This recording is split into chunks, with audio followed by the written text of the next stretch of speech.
사도행전 20번째 시간입니다. 20번째 시간, 오늘 5월 23일이고요. 자, 질문 드립니다.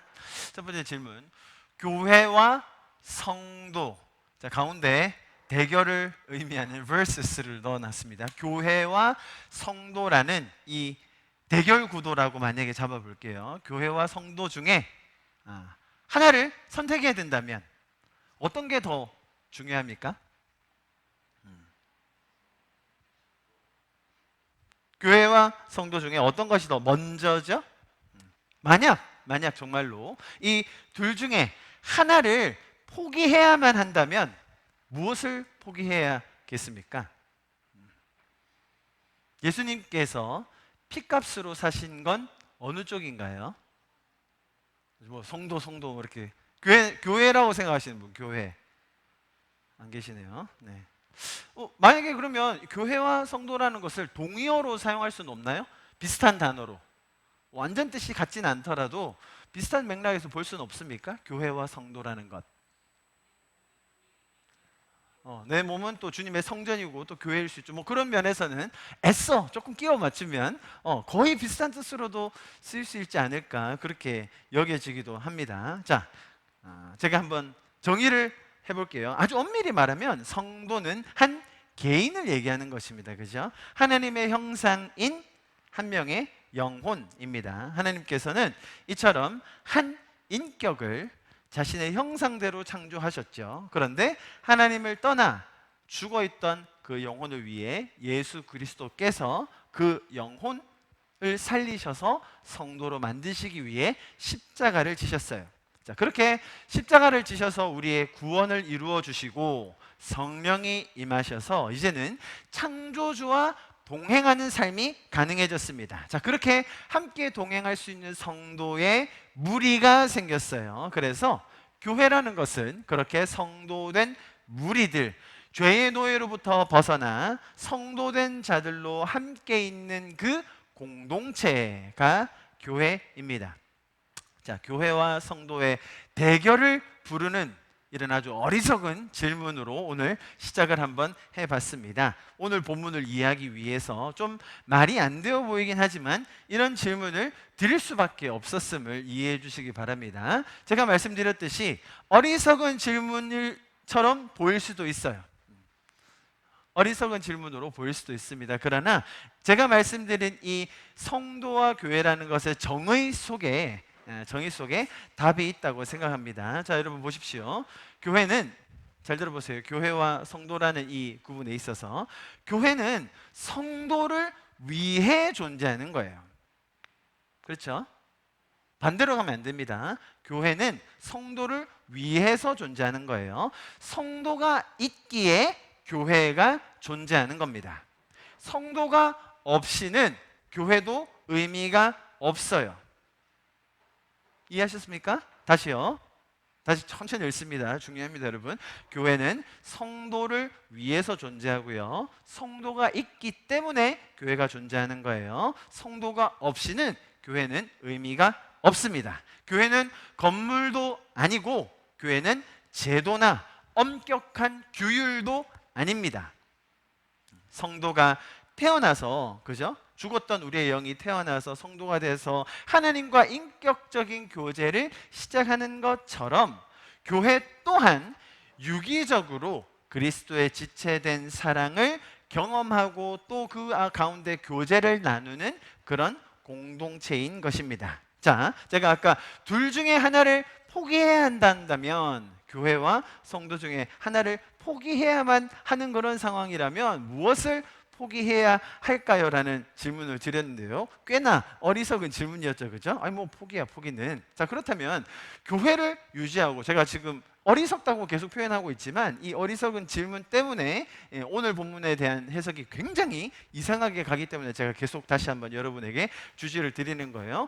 교회를 유지하기 위해서, 보세요. 교회를 유지하고 교회를 지켜내고 교회의 거룩을 보존하기 위해서, 자, 두 개 대결 구도로 계속 보세요. 교회를 지키는 거예요. 교회를 보존하고 교회의 더러운 것, 불순한 것, 거룩하지 않은 것들이 틈타지 못하게 하기 위해서 성도를 포기하는 것이 말이 됩니까? 심지어 교회의 거룩을 위해 성도를 죽여버려도 되겠냐라는 질문입니다. 뭐 이렇게 과격한 얘기를 그렇게 하십니까? 라고 생각하시겠죠? 그러면 이제 오늘 본문이 뭔지 대충 이제 감이 오셔야 됩니다. 성경에서 가장 우리의 마음을 어렵게 하는 아나니아와 삽비라 이야기예요. 교회의 거룩을 지키기 위해서 성도를 죽여도 되냐라는 질문입니다. 제가 지금까지 여러분에게 처음에 이렇게 설명드리고 정의를 드리고 질문 드렸던 바로는 교회를 위해 성도를 포기해도 되냐라는 질문은 당연히 틀린 거죠. 그렇게 하면 안 된다는 겁니다. 아니 그러면 이렇게 반문하실 수도 있겠죠. 몸을 살리기 위해서 지체 하나가 썩어가고 있으면 잘라낼 수도 있지 않습니까? 우리의 생명을 보존하기 위해서, 건강을 지키기 위해서 요즘 뭐 손가락 하나 잘라도 살 수 있고요. 팔 없어도, 다리 없어도, 폐 없어도 심장도 갈아 끼울 수 있고, 목만 떨어져 나가지 않으면 어쨌든 웬만하면 다 살 수 있지 않나요? 요즘 의학적인 기술로 충분히 가능하죠. 아니 그런 것처럼 우리 몸이 죽게 생겼는데, 몸이 다 망가지게 생겼는데 생명 보지 못한다면 다리 하나 과감하게 잘라낼 수도 있어야죠. 의학적으로도 가능하고 성경적으로도 좀 그게 가능해 보이는 말 아닙니까? 우리가 그리스도의 지체라고 하지 않았습니까? 우리가 몸된 그 부분 안에 하나의 지체라면 전체를 살리기 위해서 이 부분 때문에 다 죽게 생겼는데 과감하게 잘라내는, 조금 과격하게 얘기하면 죽여버리는 그런 것도 용납돼야 되지 않겠습니까? 어떻게 생각하십니까? 성경적인 비유를 통해서 제가 다시 한번 여러분에게 여쭙는 거예요. 교회를 위해서 성도를 포기해도 될까요? 여러분 잘 들어보십시오. 제가 지금 말씀드린 이 논리, 몸과 우리 몸의 하나하나의 지체를 교회와 성도와 또 전체적인 건강과 생명으로 연결해서 비유를 들었는데요. 제가 지금 말씀드린 이 주장은 사실은 하나님께서 생각하시는 그런 교회와 성도, 구원의 이 의도와 큰 그림을 오해하는 거예요. 잘 들어보세요. 하나님이 원하시는 것은 온전함이지 기형이 아니에요. 기형으로라도 살아남아야 한다가 복음이 아니라 죽어있던 우리를 살리신 것이 복음이에요. 원래 다 죽어서 생명이 없던 우리가 십자가의 보혈의 공로로 말미암아 살아서 기적적으로 몸의 지체 부분들이 된 것이죠. 원래 팔팔하고 아주 싱싱했는데, 그죠? 원래 잘 살아 있었는데 한 번 죄 지었다고, 한 번 잘못했다고 전체에 해가 될 수도 있으니 썩었다고 여기며 잘라내는 것, 그것이 교회가 아니라는 것입니다. 이해하셨습니까? 우리가 몸의 한 부분인데, 지체인데 그 지체를 잘라낸다? 그 정도도 할 수 있지 않습니까? 라고 반문하는 분이 계실 수 있다는 부분에 대해서 제가 설명드렸습니다. 하나님이 원하시는 것은 온전함이지 기형으로라도 살아남아야 된다, 생명부지 유지해야 된다라는 것이 교회론이 아니라는 거예요. 자, 결론적으로 잘 들어보십시오. 교회는 하나님이 핏값으로 사셔서 생명을 가진 성도들, 저와 여러분을 첫째 보호하고 또 가르치고, 그죠? 우리가 몰랐던 자들이니까 가르치고 또 그 은혜를 누리고 또 나누게 하는 공동체입니다. 할렐루야. 교회가 어떤 존재라고요? 우리 주님의 피로 사셔서 우리를 생명 얻게 하시고 구원하신 저와 여러분을 보호해주고 또 가르치고 그 안에서 은혜를 누리고 나누는, 사실 성도를 위해 존재하는 공동체와 기관, 이 유기적인 이 조직이 교회라는 것입니다. 그렇게 교회가 시작된 것이죠.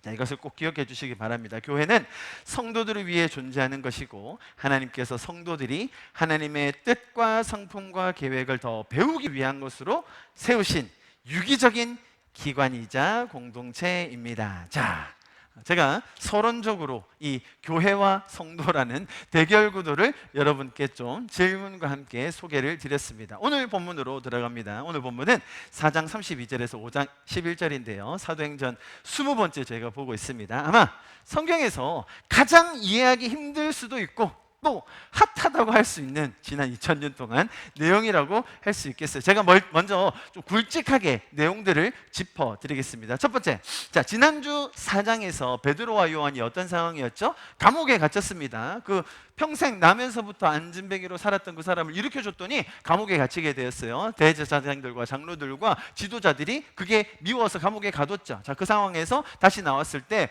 이런 일을 하지 마라, 예수의 이름으로 가르치거나 말하지 마라 라고 했을 때, 아니 당신들의 말을 듣는 게 좋습니까? 하나님의 말을 따르는 게 좋습니까? 라고 반문하며 이제 그들은 드디어 풀려나게 됩니다. 자, 좋은 일이 생긴 거예요. 4장 말미에서 이제 베드로와 요한이 풀려나게 됩니다. 자, 그랬더니 이어서 바로 성도들 간에 어떤 현상이 일어나냐 하면, 여러분 들어보셨습니까? 유무상통, 있는 것과 없는 것을 서로 융통함. 그러니까 서로 다 니께 내 거고 내게 네 거고, 정말 너무 좋은 마음으로 이웃을 섬기는 데 있어서 내 것을 아끼지 않고 내 것을 내 것만이라고 주장하지 않으며 서로가 서로를 돕고 나누는데 인색하지 않았다. 인색하지 않은 정도가 아니라 그런 일이 계속되면서요, 그 믿는 공동체 안에 가난한 사람이 없어졌어요. 아주 놀라운 일이죠. 너무 아름다운 모습입니다. 자, 이런 유무상통의 이런 반응들이 나타났습니다. 자, 그런데 보세요. 이런 유무상통의 예가 두 가지가 나와요. 첫 번째가 누구냐면 요셉이라고 불리는 바나바예요. 바나바. 앞으로 사도행전에서 몇 번 더 등장하게 될 겁니다. 이 바나바의 이야기는 아주 담담하게 오늘 본문이 서술을 합니다. 문제는 뭡니까? 두 번째 예인 아나니아와 삽비라입니다. 자, 소유를 팔아서 먼저 아나니아가 와이프랑 먼저 얘기하긴 했죠. 아나니아가 먼저 소유를 팔아서 가지고 옵니다. 자, 그런데 그 판 소유 중에 얼마를 감춰요. 그런데 여기서 아주 대단한 장면이 나오죠. 베드로가 그 얼마를 숨겼다는 그 사실을 간파합니다. 그리고는 질타해요. 자, 아나니아한테는 따로 질문을 하진 않습니다. 그냥 뭐라고만 합니다. 자, 그랬더니 아나니아가 죽습니다. 사망해요. 3시간 뒤 남편이 죽은지 모르는 이 아내 삽비라가 찾아오는데요, 그때는 베드로가 추궁합니다. 너 이거 전부 다냐? 라고 하면서 질문을 해요. 자, 그랬더니 삽비라가 어떻게 해요? 거짓말을 해요. 결국은 삽비라도 죽습니다. 자, 그 사실을 보고 또 들은 온 교회와 사람들이 다 크게 두려워하였더라 라고 하면서 5장 11절이 끝나면서 오늘 본문이 마무리됩니다.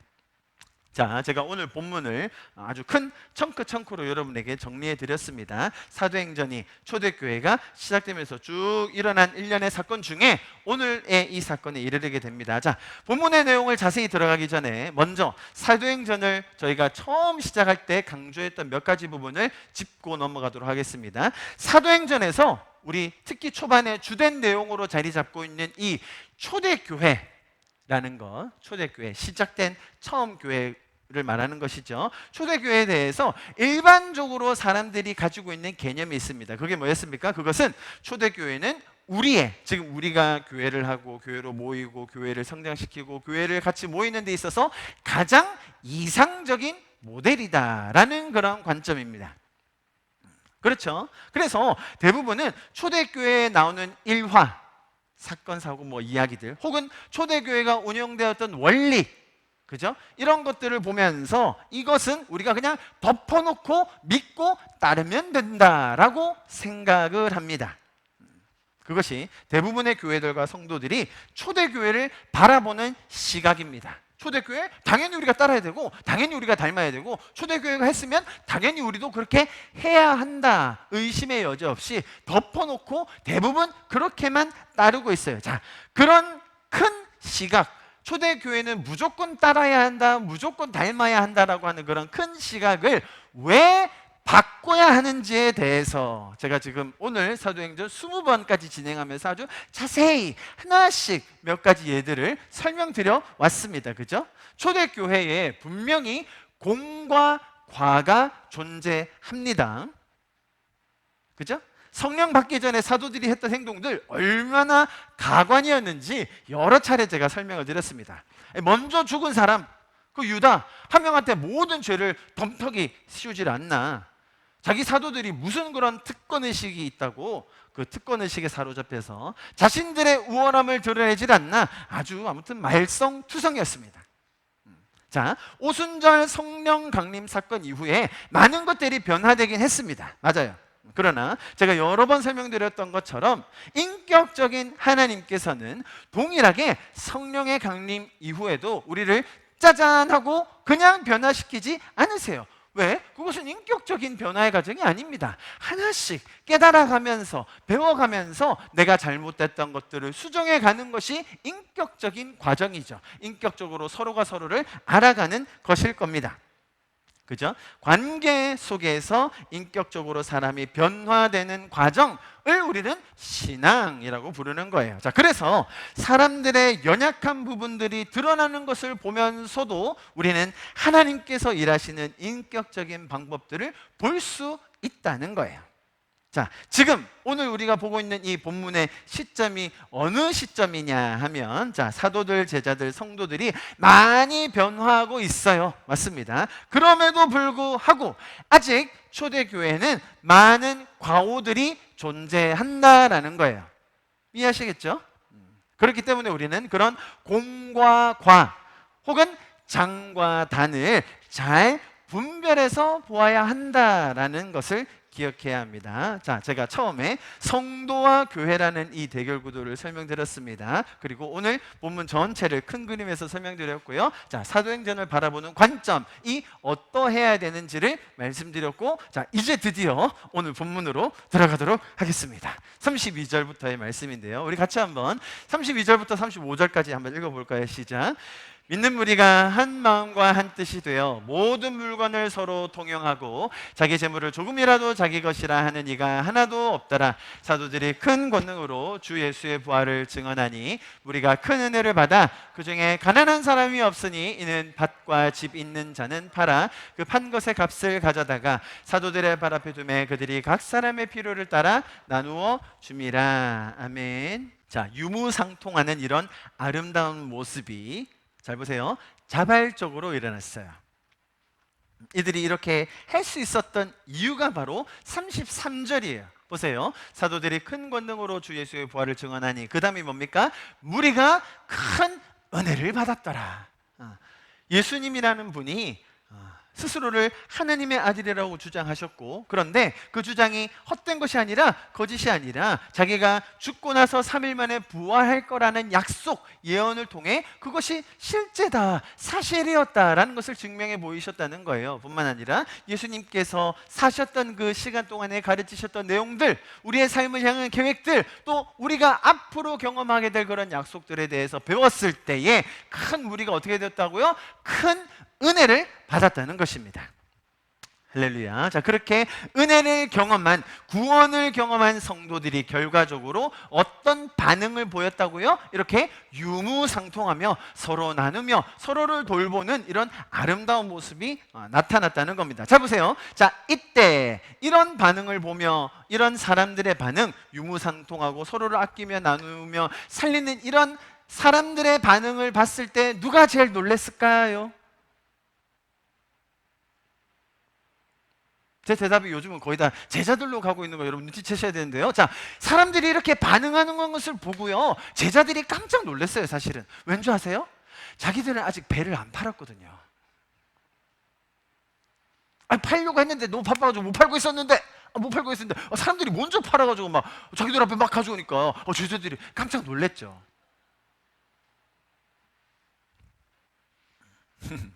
자, 그런 사람들이 막 자기 앞에 자기가 가지고 있던 소유를 가져와서 이 사람들을 섬겨주십시오, 필요한 데 쓰십시오라고 할 때 제자들, 그 예수님의 제자들이었던 그 사도들이 아마 깜짝 놀랐을 겁니다. 당시에 재정적으로 다양한 필요들이 있었습니다. 여러분 기억하시죠? 처음에 오순절 사건 때 거기에 모여있던 사람들은 세계 각국에서 명절을 지키기 위해서 모였던 유대인들이었습니다. 그죠? 자기가 원래 살던 사람들이 아니었습니다. 그 중에 많은 자들이 예수님을 믿게 되었거든요. 그러다 보니 거기에 체류하는 시간이 길어지고요, 또 밥도 먹어야 되고요, 당연히 재정적인 필요들이 있었을 것입니다. 많은 사람들이 뭐 도랑받기도 했겠지만요, 당연히 그런 많은 무리가 모이고 또 공동체로 일을 진행하다 보면 재정적인 필요가 어쨌든 생기게 될 것입니다. 그런 필요들이 있었기 때문에 이런 재정적인 섬김이 아주 요긴하게 쓰였을 거예요.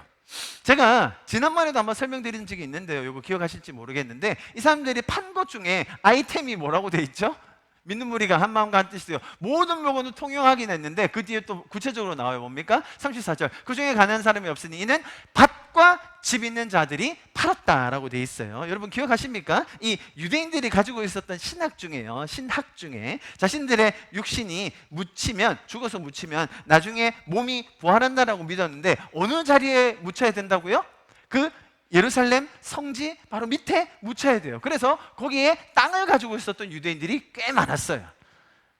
비단 그 이스라엘 팔레스타인 지역에 사는 유대인뿐만 아니라 그 지역을 떠나서 사는 디아스포라라고 하죠. 다른 지역에 살고 있던 유대인들도 내가 나중에 죽으면 저기 묻혀야지 라고 생각하면서 그곳에 땅을 샀던 사람이 꽤나 많이 있었다는 거예요. 지금도 유대인들은 거기 무덤을 잔뜩 채워놓고 있죠. 제가 지난번에 사진도 몇 번 보여드렸습니다. 자, 그런 사람들이 이제 구원함을 받고 예수님의 이런 구원과 또 앞으로 하실 일들을 들으니 이제 그 땅에 대한 필요가 별로 없어지는 거예요. 그래서 땅을 아주 많이 팔았고, 그래서 그런 판 땅을 가지고 많은 사람들을 재정적으로 도울 수 있었습니다. 자, 종합해 보자면 이 성도들의 가치관, 그죠? 그리고 신앙관이 변하게 되었어요. 이런 변화를 일으키시는 하나님의 은혜가 너무 놀라워서 이러한 반응으로 결과적으로 이런 일들이 일어났습니다. 여러분, 우리 안에도 이렇게 은혜가 우리의 삶의 가치관을 변화시킬 수 있기를 간절히 기도합니다. 또 그래서 그러한 결과로 우리도 더 많은 이웃과 필요를 섬길 수 있는 기회가 많아질 수 있기를 바랍니다. 더불어 기억해야 될 게 있습니다. 제가 계속 강조했죠. 이것은 아주 자발적인 반응이었어요. 이 구절을 보고 많은 분들이 봐라, 성경은 사회주의를 옹호한다라고 얘기해요. 재산을 다 나누어야 된다는 것이죠. 이런 유무상통의 모습, 또 재산을 팔아서 내놓았다는 것이 사회주의적 체제를 옹호하는 것이라는 주장들이 있습니다. 사실 그것은 너무 말이 안 되죠. 왜냐하면 이들은 강제적으로 했던 것이 아니거든요. 제가 그래서 계속 강조했죠. 자발적인 은혜를 받아 그들이 그것에 반응하는 결과였다는 것입니다. 그리고 또 35절에 보면 필요를 따라 나누어 줬어요. 사회주의는 여기서 어떻게 가요? 필요에 따라 나눠주는 게 아니라 그냥 동일하게 분배를 하죠. 그게 문제라는 거야. 자, 그래서 이런 일률적인 조항이 아닌 성도들의 기쁨의 섬김이 있었음을 우리가 기억했으면 좋겠어요. 자, 여기까지 이제 좀 가볍게 우리 얘기할 수 있는 오늘 본문이었고요. 이제 드디어 심각한 본문으로 한번 넘어가 봅니다. 일단은 그래도 유무상통이 왜 일어났으며 어떤 배경이었으며 어떤 상황이었는지를 알아야 오늘 본문도 이해가 되기 때문에 제가 이렇게 간단하게 맛보기로 설명을 드렸고요. 드디어 이제 오늘 두 가지 예로 들어가 보겠습니다. 첫 번째 예, 누굽니까? 이 36절과 37절에 나오는 바나바, 요셉이라고 불렸던 사람입니다. 자, 여기 자세히 보시면 구브로에서나 레위 족속 사람이 있으니 이름은 요셉이라 사도들이 일컬어 바나바라 하니 그가 밭이 있었대요. 팔아 그 값을 가지고 사도들의 발 앞에 두었답니다. 아주 좋은 일이죠. 자, 바나바가 전 재산을 헌신하여 아주 싸그리 모아서 사도들 앞에 아주 헌신하는 마음으로 드렸더라라고 되어 있습니까? 밭이 있었는데 밭 정도야, 이제 이 정도는 괜찮습니다라고 아주 그냥 담담하게, 아주 담백하게 드렸다고 묘사되어 있지 않습니까, 여러분? 그죠? 바나바가 엄청난 헌신을 했다거나 아주 대단한 결단을 했다거나 남들이 하지 못하는 그런 어마어마한 일을 벌였다라는 것이 이 본문의 논지가 아닙니다. 이해하시겠죠? 바나바는 너무나 자연스럽게 모든 사람이 하듯이 그렇게 은혜 받는 것에 대한 결과로 이런 일을 했다라는 것이 이 본문의 소개입니다. 유무상통에 대한 첫 번째 예예요. 자, 문제가 이제 드디어 시작됩니다. 여기까지가 4장이 끝나요. 자, 그런데 5장하고 오늘 연결해서 봐야겠죠? 5장 1절 이제 봅니다. 아나니아라 하는 사람이 있으니 그의 아내 삽비라와 더불어 소유를 팔아 그 값에서 얼마를 감춤해 그 아내도 알더라. 얼마만 가져다가 사도들의 발 앞에 두니. 자, 보세요. 여기서 이제 뭔가 잘못을 했어요. 아나니아와 삽비라는 이 두 부부가 잘못했다는 것이 성경에도 그대로 묻어 나옵니다. 이 사람들이 잘못한 포인트는, 잘 보세요. 재산을 덜 드렸다는 것. 다른 사람들은 전체를 다 팔아서 드리고 있는데 이 아나니아와 삽비라는 조금을 뺐다. 그래서 자기가 내는 헌금을 자기가 착복했다. 자, 그 부분이 잘못은 아니에요. 아니에요. 그 부분에 대해서는 대부분의 신학자들이 동일합니다. 여기서 2절에 그 값에서 얼마를 감추매라고 되어 있죠. 이 감추매라는 단어가 원어에 보면 횡령하다, 훔치다라는 뜻인데요. 대체로 전체 중에 작은 양을 훔치는 거예요. 그러니까 아나니아와 삽비라가 10을 가지고 있었으면 얼마를 주고 얼마를 자기가 챙겼을까요? 한 8대2? 한 9대1 정도까지도 될 수 있을 것 같은데 5대5는 아닙니다, 여러분. 원어적으로 볼 때 아주 많은 양 중에 적은 부분을 훔쳤다 그 말이에요. 아주 많이 잡으면 7대3?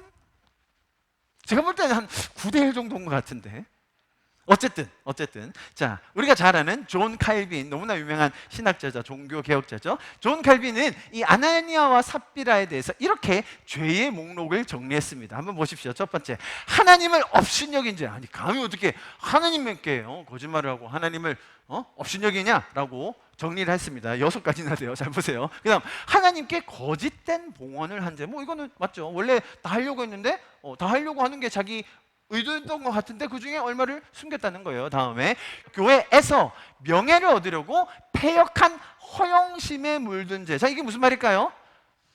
다른 사람들이 막 자발적으로 기쁨으로 은혜 받은 결과로 막 자기의 재물과 재정을 나눴다는 거예요. 저 그거 보고 있으니 자기가 가만히 있으면 되겠어요? 그래도 내가 교회에서 중직인데 체면치레는 해야 되지 않겠어요? 그러니까 나도 얼마 정도를 내서 나도 그 사람들에게 존중과 인정을 받아야겠다라는 그런 허영심이 있었다는 거죠. 동의가 됩니다. 다음, 주님의 사랑을 배신한 죄. 이거 참, 주님의 사랑을 받아 구원함을 받고 성도가 되어서 교회 공동체에 들어왔는데 그 사랑을 배신하고 말이지, 드릴 거면 그냥 아싸하게 다 드리지, 그거 중에 10개 중에 하나를 빼냐고. 주님의 사랑을 배신했대요. 위선의 죄. 이거 심합니다. 다음 마지막 6번째, 거룩한 교회를 죄로 오염시키려고 한 죄. 야, 정말 안 드렸으면 좋았을 걸. 괜히 드린다고 해가지고 교회를 오염시키려고 이렇게 아주 흉악한 범죄를 지은 아나니아와 삽비라라고 우리 존 칼빈 선생님께서 이렇게 아주 살벌하게 정리해 주셨습니다. 어쨌든 단순히 재산을 조금 뺐다라는 것보다는, 그죠? 그것보다는 오히려 거짓말을 했다. 그것도 누구한테? 감히 하나님께 거짓말을 하다니. 그것이 오늘 본문 전체의 분위기예요. 그것이 이 아나니아와 삽비라가 잘못했다라는 거예요. 자, 베드로가 그 부분을 굉장히 강조해요. 베드로가 아나니아와 삽비라에 대해서 네가 한 짓은 사람들에게 한 것이 아니라 하나님한테 한 짓이다라고 강조를 많이 합니다. 자, 이어서 계속 보겠습니다. 3절과 4절 우리 같이 한번 읽어보겠습니다. 3절과 4절 시작. 베드로가 이르되 아나니아야, 어찌하여 사탄이 내 마음에 가득하여 내가 성령을 속이고 땅값 얼마를 감추었느냐? 땅이 그대로 있을 때에는 내 땅이 아니며 판 후에도 내 마음대로 할 수가 없더냐? 어찌하여 이 일을 내 마음에 두었느냐? 사람에게 거짓말한 것이 아니요 하나님께 로다라고 베드로가 이야기를 하네요. 자, 여기서 의문점이 2가지 정도 들어야 됩니다. 첫 번째, 베드로가 아나니아와 삽비라는 아무 말도 안 했습니다. 자기들끼리 모의한 일이에요. 자기 부부 안에서만 동의해서 얼마를 빼기로 한 겁니다. 그런데 어떻게 베드로는 이 사실을 알았을까요? 자, 그게 첫 번째 의문 포인트로 들어야 돼요. 보통 이러한 은사를 영분별의 은사다라고 이야기해요. 많이 들어보셨죠? 옛날에 영분별 인사 있으신 분들이 교회에 이렇게 쫙 이렇게 훑어가지고 요즘 무슨 잘못을 누가 짓고 다니는지. 여러분, 제가 영분별 은사가 없어 보이시나요? 조심하세요. 영분별의 은사가 옛날에 그런 말을 많이 했는데요, 가장 어려운 은사라고, 가장 성숙한 사람한테 좋아야 하는 은사라고 그런 말 많이 했어요. 왜냐하면 자꾸 뭐가 보인대요. 저 사람의 잘못과 저 사람의 과오와 그 사람 안에 어떤 귀신이 쓰여 있는지 보인다는 거예요. 뭐 귀신이 쓰여 있으면 쫓아내주면 다행인데 막 저 사람이 잘못했던 거, 음란했던 거 막 이렇게 보이기 시작하면 막 정죄와 판단 때문에 정신을 못 차려요. 그런 얘기 아주 많았어요, 옛날부터. 자, 그래서 베드로가 지금 이 아나니아와의 삽비라의 잘못을 간파할 수 있었던 이유, 첫 번째는 영분별의 은사가 있어서다. 아니면 그 뭐 꼭 그런 은사가 없다 하더라도 그 순간에 하나님이 계시해 주셨다라고 충분히 우리가 이해할 수 있을 것 같아요. 어떤 것이든 상관없어요. 하나님께서 분명히 베드로에게 스스로의 힘으로는 알 수 없었으나 이것을 간파할 수 있는, 알아차릴 수 있는 은사를 분별하는 능력을 주신 것으로 볼 수 있습니다. 자, 베드로가 그렇게 이야기합니다. 뭐라고요? 사탄이 네 마음에 가득하구나. 그죠? 어떤 안 좋은 영의 세력이 가득하구나. 신앙생활 오래 하고요, 또 이렇게 사역하시다 보면 사실은 이런 귀신이 마음에 자리 잡고 있는 사람들 볼 때가 많아요. 너무 깊게 안 들어가겠습니다. 다들 눈치가 그런가 뭐 이렇게 하려고 해서 다음에 개인적으로 좀 제가 얘기해 드릴게요. 자, 그런데 만약에 이렇게 영을 분별하고 사탄이 마음에 가득하여서 이런 일을 했다고 하면 그것을 미리 볼 수 있는, 지금 이 큰 무리 공동체를 이끌고 있는 베드로 사도는 어떻게 반응해야 가장 적절할까요? 조금 제가 천박하게 얘기할게요. 쥐는 배랑 그물이라도 팔았나? 아이, 베드로는 예수님 따를 때 그물과 배를 다 던져두고 그래도 자기 한 몸 다 들여서 예수님을 따르지 않았습니까? 라고 얘기하실다고요? 베드로가 예수님 배신하고 아주 깔끔하게 다시 고기 잡으러 갔거든요. 배랑 그물 그대로 있었습니다, 여러분. 그리고 예수님이 직접 찾아오셔가지고 고기 구워주시고 다시 설득하셔가지고 지금 이 순간 이르기까지 뭐 끼케 한 2달 지났을까요? 얼마 안 지났어요, 여러분. 부활하시고 40일 계셨잖아요. 그리고 성령 강림하고 지금 얼마 안 지났거든요. 쥐는 배랑 그물 팔았나? 그것도 안 해놓고 누가 누구를 정죄하는 거죠? 의문 2번. 자, 1번 첫 번째 의문은 베드로가 여기서 간파했는데 그렇다면 사도로서, 아니 이들 전체의 리더로서 어떻게 반응해야 했었는가? 1번 했었고요. 2번. 자, 베드로의 진단이 뭐였습니까? 3절 보세요. 성령을 속였다라는 거예요. 그죠? 3절에 보면 내가 성령을 속였다. 사람들을 속이거나 베드로를 속이거나 그 주변에 있는 공동체를 속인 게 아니라 너 성령을 속이려고 했다. 4절에 뭐라고 합니까? 누구한테 거짓말한 거야? 라고요? 하나님께 거짓말했다. 나한테 거짓말한 게, 아직 거짓말하지도 않았어요. 지금 아직 아나니아는 삽변하는 대놓고 거짓말을 하긴 합니다만 아나니아는 거짓말하지도 않았는데 너 지금 하나님께 거짓말했다. 그리고 9절에는 뭐라고 나오냐면요, 저 줄 쳐놨는데요, 9절에는 나중에 삽비라한테 뭐라고 하냐면 너 주의 영을 시험하려고 한다 라고 표현합니다. 베드로가 이렇게 정리를 한 거예요. 자, 여러분 한번 생각해 보십시오. 아나니아가 지금 그 주변의 상황, 유무상통하는 분위기와 공동체의 그런 흐름이 있었어요. 어떤 큰 사람들의 반응이 있었다는 거예요. 그때 아나니아가 마음속으로 야, 이거 나도 하긴 해야겠는데 보자 하니 저 베드로 사도가 뭐 제대로 뭐 하는 것 같지도 않고 뭐 영적으로 탁월한 것 같지도 않는데 내가 이번에 저 사람 말 한번 속여볼까? 뭐 하나님이 나를 구원하셨다고 하는데 내가 이 정도 속인 거 알아차리실 수 있을까? 내가 진짜로 조금 숨겼는데 그거 알아차시면 참 용하다고 내가 인정해야겠다. 그래가지고 갔는데 언니네 들을 거 바로 걸려가지고 앵겨가지고 그냥 죽어버렸다.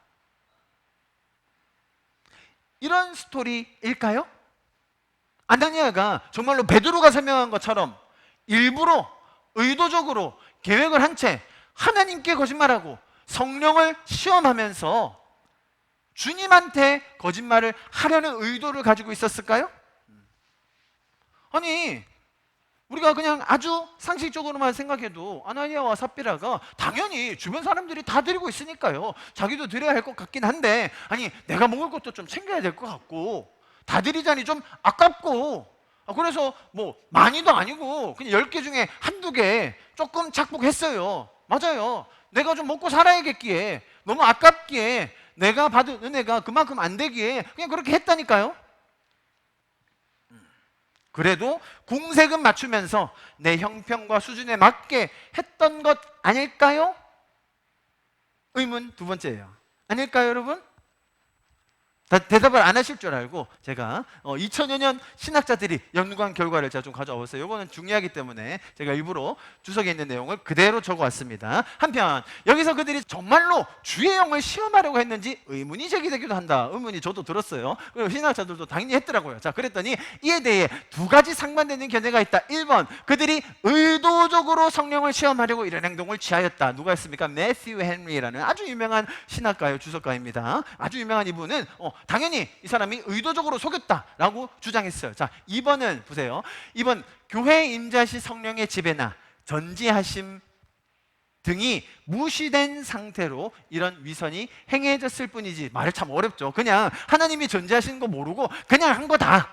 의도적으로 주의 영을 속이려고 한 것은 아니다라고 누가 얘기하셨어요? 이건 우리 아는 이름 한번 나오네요. 칼빈 형님께서 또 정리해 주셨어요. 칼빈 외에 또 수많은 신학자들이 했다는 거예요. 자, 그래서 이 주석을 쓴 이분은 뭐라고 정리를 해놨느냐? 이번의 견해가 지배적인 것은, 자, 뭐라고요? 대부분 어떻게 생각한다고요?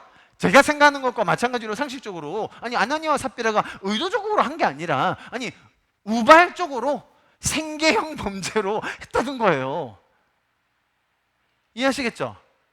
전체 논리로 볼 때 아나니아와 삽비라가 의도적으로 계획해서 한 게 아니라 우발적으로 어쩌다 보니 자기 필요에 의해서 그랬다라는 것에는 다 동의를 하게 됐다는 거예요. 자, 알겠죠? 자, 만약에 아니 신학자들이, 저도 지금 똑같은 프로세스를 거쳤거든요. 만약에 신학자들이 이번에 동의한다면 그러면 여기서 딴지를 걸어야 되지 않아요? 누구한테?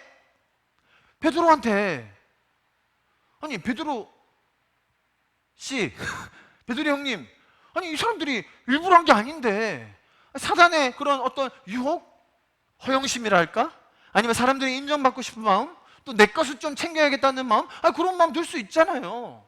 근데 걷다 대고 무슨 하나님께 거짓말을 한다고 한다든지 성령을 속이려고 한다든지, 좀 너무 심하신 거 아닙니까 형님? 라고 신학자들이 좀 반문했어야 되지 않을까요? 우리 성도들도 그렇게 물어야 되지 않을까요? 일부러 계획적으로 의도적으로 하지도 않았는데 그게 하나님을 속이는 것으로, 시험하는 것으로 결정되어서 그냥 죽어버렸다? 저 예수 못 믿을 것 같아요. 이런 하나님이랑 저 어떻게 믿어요? 저는 의도적으로 죄 지은 적도 아주 많은데요. 그렇다고 어떻게 될까요, 여러분? 왜 남 얘기라고 이렇게 쳐다보세요, 여러분? 지금 다 그래. 목사님 그런 분이셨어. 나도 아닌 것처럼 아주 삼자의 입장으로 듣고 계신데 제가 자, 다시 정리합니다. 만약 일부러 이렇게 아까 말씀드린 것처럼 성령을 속이고 하나님께 거짓말하고 주의 영을 시험한 것이 아닌데 베드로가 스스로 이야기한 것처럼 사단의 꼬임과 유혹에 넘어가서 결과적으로 사람들의 인정, 생색내기, 거짓말 등의 결과가 나왔다면 베드로는 어떻게 해야 할까요? 저는 당연히 이렇게 생각이 들어요. 다시 가르치고 권면하고 기도해주고 타이르기도 하고 또 부족한 부분이 있다면 케어해 줘야 하지 않을까요? 문제의 정점이 나옵니다. 5절입니다. 아나니아가 이 말을 듣고 엎드러져 혼이 떠나니 이 일을 듣는 사람이 다 크게 두려워하더라. 결국 아나니아가 죽습니다. 여기서 이 혼이 떠났다는 헬라어 표현은요, 갑작스럽게 숨이 끊어진 사망 상태를 나타내는 의학 용어입니다. 의사인 누가만이 쓸 수 있는 표현 중에 하나일 거예요. 자, 여기서 아주 중요한 부분이 있어요. 여러분 잘 보세요. 5절 보십시오. 아주 엄밀히 살펴봐야 됩니다. 결과적으로 사망했습니다. 성경이 이 아나니아가 죽은 사인이 무엇인지를 명확하게 밝히지 않고 있어요.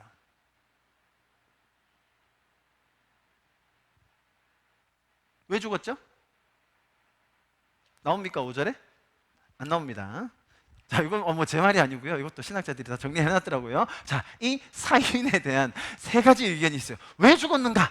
왜 죽었는가? 아나니아는 왜 갑자기 혼이 떠나서 죽었는가에 대해서 세 가지 의견이 있습니다. 첫 번째, 당연히 하나님이 죽이셨다라는 의견이에요. 많이 들어보셨죠? 일벌백계. 뜻이 뭐냐면 한 사람을 벌 주어 100사람을 경계하게 한다. 한 가지 죄와 또 한 사람을 벌 줌으로써 여러 사람의 경각심을 불러일으킨다. 딱 요거죠. 우리가 지금까지 알고 있었던 아나니아와 삽비라의 스토리는 요거지 않습니까? 하나님이 일벌백계 하기 위해서 요 샘플, 아니 지금 더군다나 초대교회가 시작하는 지금 시점 아닙니까? 공동체가 이제 형성되고 뭔가 자리 잡고 또 앞으로 쭉쭉 성장해 나가야 되는데, 이런 암적인 존재, 이런 병적인 행동, 이런 악영향을 끼치는 존재들이 있을 때 어떻게 해야 된다고요? 아주 뽑아버려야 된다, 잘라버려야 된다라는 주장이에요. 하나님께서 이렇게 이들을 직접 죽이신 이유는 초대교회의 순결함, 초대교회의 거룩을 지키기 위해서라고 대부분 이야기합니다. 초대교회가 앞으로 더 성장하고 더 전진을 해야 하는데 그것을 방해하는 암적인 요소, 더군다나 너무나 가증스러운 죄, 교회 전체를 물들 수 있는 이런 죄이기 때문에 일벌백계 하셨다. 자, 강조의 포인트는 무엇입니까? 초대교회가 막 시작하는 찰나이니까, 교회가 성장하는 데 방해가 되는 죄이니까 본보기로 따끔하게 혼내셨다. 그런데 그 혼내는 수단이 이를 죽이셨다는 거예요. 제가 오늘 설교 가장 서두에 말씀드렸습니다. 교회와 성도의 관계, 그죠? 그것과 정면으로 위배되는 설명입니다. 그죠? 완전히 반대되는 설명이에요. 교회와 성도의 관계 중에 하나를 선택해야 한다면, 만약에 이 해석이라면 어떤 걸 선택한 거예요? 교회를 선택한 거예요. 교회를 위해 성도를 잘라버리는 거죠. 자, 이 아나니아가 죽은 사인, 사망 원인 첫 번째, 절대 다수. 제가 이 설교를 위해 주석 및 강해 한 30권을 읽었습니다. 이 부분에 대해서는 있는 건 다 읽었어요. 제가 읽어본 결과 95%는 1번이에요. 1번. 자, 2번 제가 이런 거 다 찾아내느라고 제가 30권 읽은 거예요. 이런 다른 의견도 좀 있어야 될 거 아닙니까? 자연사였다. 자연사. 어떤 신학자가 이렇게 얘기했어요. 노출의 두려움이 너무 커서 그들의 신경 조직이 그것을 감당할 수가 없었다. 사인이 뭡니까? 심장마비. 혹시 혈압이 갑자기 올라가도 죽을 수도 있나요? 있겠죠. 뭐 제가 정확하게 의학적으로는 왜 죽었는지 모르겠지만 어쨌든 자연사했다는 거예요. 자연사. 그것이 밝혀진 순간 너무 놀라서, 너무 두려워서, 너무 깜짝 놀라서 그럴 수 있죠. 충분히 그럴 가능성이 있다고 봅니다. 근데 1번을 주장하는 신학자들, 메이저 신학자들은요, 2번 주장에 대해서 굉장히 신랄하게 비판하더라고요. 심장마비라는 건 있을 수 없다. 교회의 하나님의 전적인 통치를 무시하는 발언이다라고 하면서 엄청 폄하합니다. 자, 여기까지도 마이너인데 3번은 얼마나 더 마이너일까요? 3번 외부적 개입이 있었다. 뭐라고 이야기하냐면, 베드로가 그토록 심하게 말한 것은 실수다. 제 말이 아닙니다. 제가 일부러 다 신학자들의 인용을 가져온 이유가 있어요. 베드로가 이렇게 말한 건 실수다. 요 세 가지는요, 그래도 복음주의 진영 내의 주장이고요. 자, 이제 복음주의를 조금 벗어난 주장은 또 뭐가 있냐면요, 이 사람 뭐라고 얘기하냐면 꾸며낸 전설이다 라고 이야기해요. 또 어떤 사람은 뭐라고 얘기하냐면 도덕적 우화나 비유다라고 얘기하는 사람도 있습니다. 왜요? 이런 사건들은 아나니아 사건을 통해서 성도들에게 이런 이기주의, 개인주의를 버리게 하기 위해서, 강조하기 위해서 초대교회가 지어낸 얘기, 뭐 사실 실제로 있지는 않았는데 그냥 우화처럼, 동화처럼 이런 얘기를 또 적어 놓으면 사람들이 그런가 보다, 옛날 이야기 읽으면서 또 그렇게 교훈받기도 하지 않습니까? 애들 동화책 읽어주는 것처럼 그랬다더라, 카더라, 뭐 이렇게 지어낸 얘기다라고 주장하는 분들도 있어요. 자, 여기까지는 동의하시면 안 돼요. 자, 앞에 세 개 보셨죠? 앞에 세 개는 그래도 복음주의 진영 내에서 충분히 우리가 의견을 제시해 볼 수 있어요. 왜? 5절에 사인이 안 나와 있으니까 분명히 우리가 제시해 볼 수 있습니다. 그러나 요 두 개는 따라가시면 안 된다. 이러고 가면 이제 자유주의로 넘어가는 거예요. 성경의 이런 신빙성을 무시하는 이야기가 되죠. 자, 그렇다면 제가 여러분에게 다시금 질문해 보겠습니다. 성경에 나오는 비슷한 죄목에 대해서 하나님이 직접 즉사시키셨습니까? 자, 한번 제가 천천히 예를 들어 보겠습니다. 아담과 하와. 저는 좀 그런 생각도 들더라고 이번에. 차라리 아담과 하와 때 일벌백계 하시지. 그러면 인류가 그 일벌백계를 가지고 아주 그냥 잘 살았을 수도 있을 것 같은데 왜 이때 일벌백계 안 하셨을까요? 거짓말하고 막 아담과 하와 핑계 대고 말이죠. 아주 그냥 난리도 아니었는데요. 즉사 안 시키셨습니다. 가인과 아벨. 가인한테 거짓말은 우리 초범들, 뭐 그런 범죄들은 깜빡이 들어오면요, 그냥 귀엽다고 해주죠. 살인 정도, 점점점. 그리고 나서 하나님께 반항하는 것도 빼먹죠. 내가 내 형제를 지킨 자입니까? 왜 나한테 자꾸 그래요? 내가 그냥 화나서 죽였다는데. 가인 일벌백계로 즉사시키시지 않으셨어요. 노아, 술 먹고 뭐 손자 조주한 거는 귀엽죠. 뭐 그냥 귀여워요. 아브라함, 우리 아브라함 형님이야말로 거짓말의 대가. 저희 누이입니다. 저희 언니, 누나입니다. 누나. 거짓말을 밥 먹듯이 하시는 우리 아브라함 형님 즉사시키지 않으셨어요. 다윗, 거짓말을요 그냥 다른 사람한테 시키죠. 청부살인, 남의 부인 겁탈. 이 정도로는 좀 약한 범죄인가요? 제가 지금 성경에 나온 인물들의 범죄를 말씀드리고 있습니다.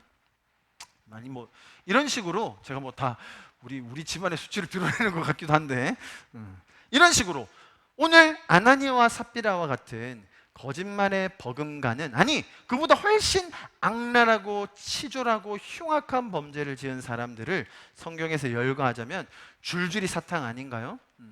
구약에 아간이라는 범죄가 있습니다. 오늘 나온 아나니아와 삽비라와 동일한 범죄로 처벌을 받습니다. 그 한 건 외에 나머지 사건들은 다 동일하게 취급을 받지 않아요. 자, 그렇다면 우리 교회에 한번 적용해 보겠습니다. 저희 교회가 이제 올해 4년차 교회이지 않습니까? 뭐 코로나 한 1년 반 지났다 치고, 그러면 코로나 빼고 한번 2년 정도 된 우리도 이제 초대교회 같은 뭔가 시작하는 교회라고 한다면 이 우리 부산 하나교회의 정결과 거룩함을 유지하기 위해서 거짓말 하시는 이런 작자들을 다 이런 식으로 처단하면 될까요? 여러분? 현주가 고개를 확 숙이네요. 갑자기. 현주가 알거든요. 제가 영분별의 은사가 있다는 거. 어젯밤에 뭘 했는지. 저는 현주가 어젯밤에 뭐 했는지를 정확하게 알고 있어요. 여러분. 90% 이상 알고 있습니다. 저는. 지금 머리 안에 개와 고양이가 가득해요. 현주는. 자, 좀 은사가 있죠, 여러분? 만약에 이런 식으로 우리가 교회에 와서 초대교회 모본을 따라 우리 교회의 거룩과 정결을 지키기 위해서 동일하게 반응한다면 제가 여러분께 권면드리는데, 대충 다닐 수 있는 절에 가세요. 절에 가면 이렇게 안 합니다. 여러분, 그냥 하면 끝나요. 괜히 죽여버리지 않아요. 아니, 제가 다른 사람은 고사하고요, 설교하려고 서 있는 제가 아마 천벌받아 실려 나갈 것 같아요. 삽비라에게 베드로가 이렇게 질문을 하는데, 이 질문을 보면 제가 더 화가 나더라고요. 보세요. 베드로가 이르되 그 땅 판 값이 이것뿐이냐? 내게 말하라 하니, 삽비라 얼마나 무섭겠어요. 지금 분위기가 막 살벌하거든요. 남편 죽은지 몰랐습니다. 3시간 뒤에 왔어요. 사람들이 막 얼어 있는 거예요. 지금 막 장사하고 돌아왔거든요. 그랬더니 뭐지? 뭐 엄청 쫄아가지고 두려워하고 있는데, 베드로가 막 사도가 무게를 콱 잡더니 너 이거 다야? 솔직하게 말하려고 해도 쫄아서 못하겠어. 예, 단데요? 신학자들은 이걸 또 어떻게 해석하냐면, 삽비라에게 회개의 기회를 줬다라는 거예요. 질문을 함으로써. 아나니아한테는 질문도 안 했거든요. 그냥 바로 그냥 지적을 하고 죽었어요. 삽비라한테는 질문을 하면서 회개의 기회를 줬다는 거예요. 아니, 회개의 기회를 주고 질문을 할 거면 차라리 야, 네 남편 지금 죽어나왔어. 똑바로 얘기해. 빨리 회개하란 말이야. 뭐 하는 거야? 그 재산이 아까워? 이렇게 했으면 회개하지 않았을까요? 질문이 이따위로 해. 왜? 아니, 베드로는 자기가 한 배신과 거짓말은 어디 뭐 장롱에 처박아 놨습니까?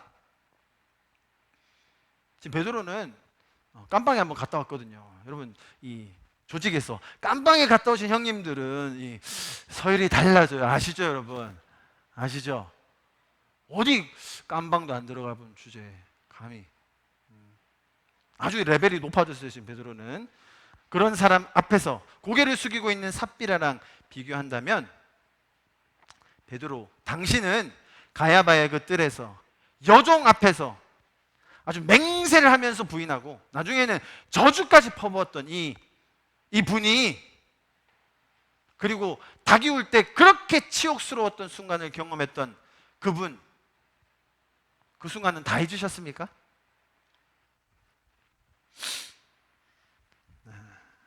자, 여러분 보십시오. 제가 아까 신학자들이 했던 해석들, 사인이 무엇인가 1번, 2번, 3번 제가 소개드렸습니다. 많은 분들이 1번을 선택하지 않으면 하나님의 절대성을 무시하는 거다, 하나님의 교회를 주관하심을 폄하하는 거다 라고만 이야기하는데요, 저는 절대 그렇게 바라보면 안 된다고 생각해요.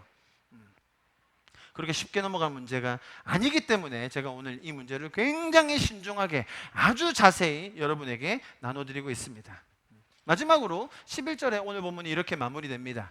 온 교회와 이 일을 듣는 사람들이 다 크게 두려워하니라. 성도를 죽이니 교회가 다 크게 두려워했습니다. 여러분, 이것은 정상이 아닙니다.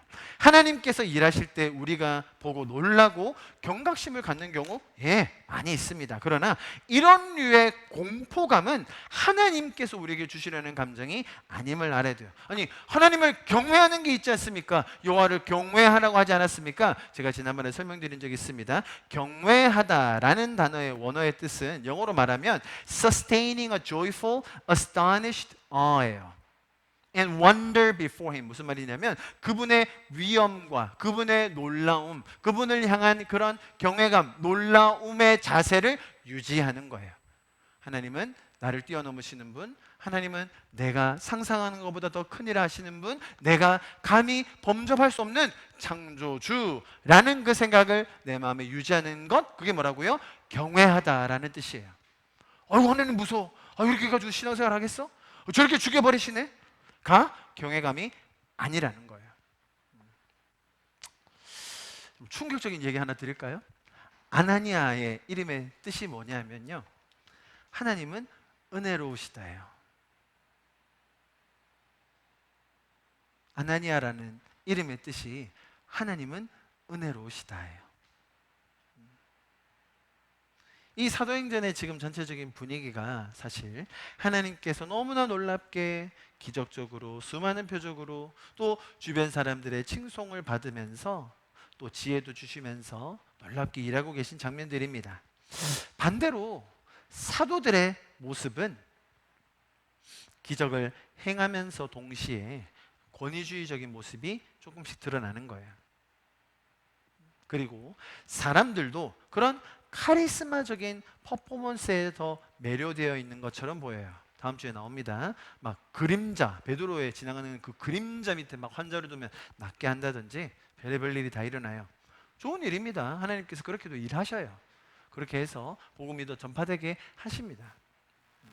그러나 우리는 오늘의 사건이 바람직한 모습으로 우리가 닮아야 될 것으로 기록된 것인지, 아니면 초기 부흥을 경험하게 될 때 일어나는 죄적인 자연스러운 현상이며 동시에 우리가 염두에 두어야 하며 기억할 일인지에 대해서는 합리적인 분별이 필요해 보입니다. 그러면 결론적으로 왜 죽었습니까? 생각해 보시라는 거예요. 제가 그것을 여기에 확정적으로 말씀드리진 않을 거예요. 제 심정은 신학과 성경 본문을 통해서 충분히 설명을 드렸다고 생각하고요. 오늘 본문을 통해서 하나님이 은혜로우신 분이시기 때문에 우리는 그 은혜의 원리를 기억하고 끝까지 유지할 수 있는 자들로 하나님께서 인도해 주실 줄 믿습니다. 교회가 일벌백계 함으로 기강을 잡고 교회를 지키기 위한 수단으로 성도를 보는 것이 아니라, 성도가 아프고 성도가 힘들다면 교회가 없어져도 괜찮아요. 하나님은 교회를 또 세우십니다. 성도를 위해서 교회가 존재하고 있으며 성도가 있기에 교회에도 의미가 있음을 우리가 좀 다시금 되새기는 시간이 되었으면 좋겠습니다. 우리가 이렇게 함께 모여서 공동체로 함께 지내고 나누는 이 모든 것들은 사실 하나님께서 우리를 구원하여 주신 그 은혜 때문임을 우리가 꼭 기억할 수 있기를 간절히 바랍니다. 오늘 말씀을 통해 우리의 모습을 다시 한번 돌아보고 우리에게 있는 이 은혜를 기억하면서 정말 우리도 유무상통할 수 있을 그 정도의 그 큰 은혜를 받은 자들로서 우리도 함께 하나님의 나라에 동참하고 그 은혜를 끝까지 기억하고 지키는 저 여러분 될 수 있기를 간절히 축복합니다. 아멘. 우리 기도하고 좀 예배를 마치도록 하겠습니다. 허물을 덮으시고 용납하시는 사랑, 놀라운 주님의 사랑, 내 맘을 녹이시네. 주님 사랑해요, 진정 감사해요. 나를 생각하신 오직 주님만을, 내 삶을 다해 주만 바라보며 주를 위해 섬기며 살리. 주님 사랑해요, 주님 경배해요. 내겐 오직 주만 유일하신 사랑, 내 모든 것 주께 다 드리며 갈급한 마음으로 주 위에 살리. 예수 주님. 한 번 더 찬양합시다. 잊을 수 없는 은혜, 잊을 수 없는 은혜, 주님의 크신 사랑, 자신을 버리심으로 나를 품어주셨네. 허물을 덮으시고 용납하시는 사랑, 놀라운 주님의 사랑, 내 맘을 녹이시네. 주님 사랑해요, 진정 감사해요.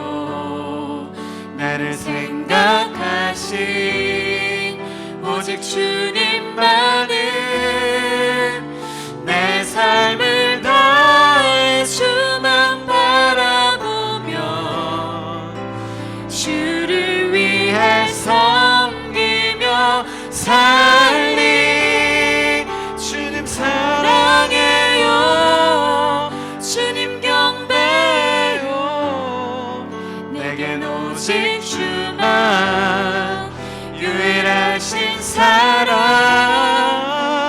내 모든 것 주께 다 드리며 갈급한 마음으로 주 위에 살리. 주님 사랑해요, 진정 감사해요. 내겐 오직 주만, 내겐 오직 주만 유일하신 사랑,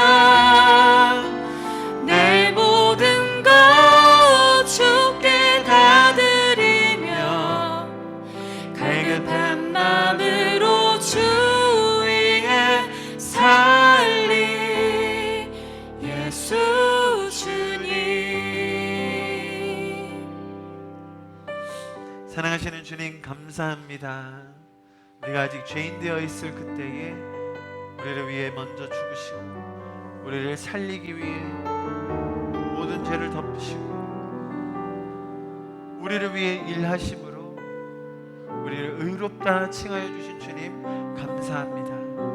성령을 주셔서 우리가 창조주와 동행할 수 있는 그 놀라운 특권 안에 거하게 하여 주신 주님, 이 은혜에 우리가 어찌 반응하지 않을 수 있겠습니까? 주님, 그 놀라우신 그 큰 은혜 속에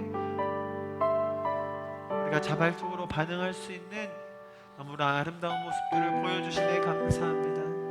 주님, 우리가 그렇게 정말로 필요가 있는 곳에 더 섬기며 아름다운 공동체를 만들어갈 수 있도록 주님 우리를 인도하여 주시옵소서. 주님, 성경에 나오는 너무나도 참 어려운 이 말씀, 우리가 주님께서 주시는 지혜로 말미암아 함께 잘 상고했습니다. 주님,